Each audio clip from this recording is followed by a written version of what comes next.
Break down Trump's announcement of a national emergency in Washington, D.C. over the ICE dispute. Explain the reasons behind the dispute. What powers a national emergency grants. Reactions from Congress and the public, and how this could impact immigration enforcement nationwide. Analyze both sides of the ICE dispute. Why Trump says the emergency is necessary versus why critics call it an overreach. Include interviews or clips from experts, politicians, or community leaders to show the controversy. Create a timeline of events leading up to Trump's national emergency declaration, from policy changes at ICE to the D.C. situation, and explain what's expected to happen next. Explore how Trump's national emergency affects immigrants, ICE operations, and Washington, D.C. residents. Discuss possible legal challenges and future scenarios. Explain what this national emergency means for everyday Americans. Will ICE operations expand? Could other cities face similar moves? Break it down simply. After the 30-day emergency over D.C. expired, many of the federal controls Trump had claimed are no longer in force. The Metropolitan Police Department, MPD, under Mayor Bowser will no longer formally cooperate with ICE in general, per her recent statements. However, federal presence remains. The National Guard is still deployed, and ICE operations continue under federal authority. Trump is threatening to federalize D.C. again, specifically retaking control of the MPD, if Bowser does not comply with what he views as necessary cooperation with ICE. Bowser has issued an order for an emergency operations center to coordinate with federal law enforcement, though notably excluding ICE. The emergency is over, but the tensions are far from resolved. Brief summary. Trump's 30-day federal emergency over Washington, D.C. police has expired.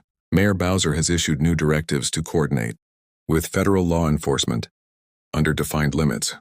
Pose the central question: what powers does the federal government still have now? What has changed? What hasn't? And what's the likely path forward in the showdown between Trump and Bowser?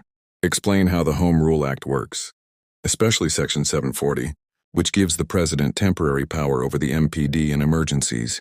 Describe what the emergency involved: federal takeover, National Guard deployment, ICE involvement, etc.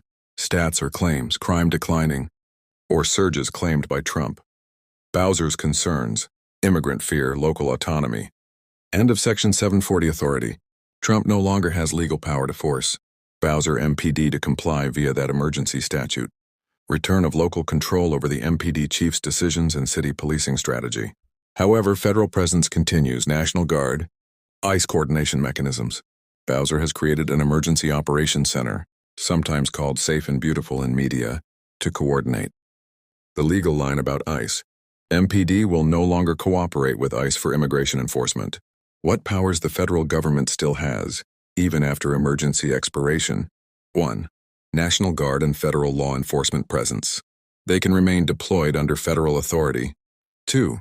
Federal agencies like ICE, FBI, DOJ can still act under their jurisdiction. While MPD may not be forced to assist, federal agencies have independent power.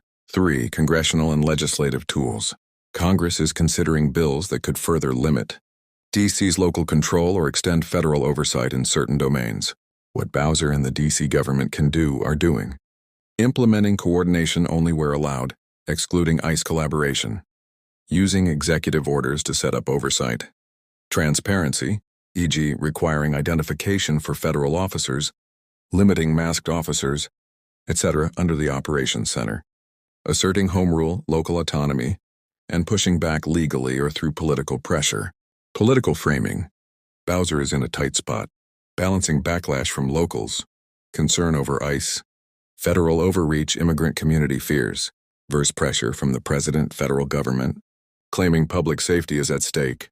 What Trump is threatening: if Bowser doesn't cooperate, he may redeclare a national emergency or federalize further, possibly taking direct control of local police again.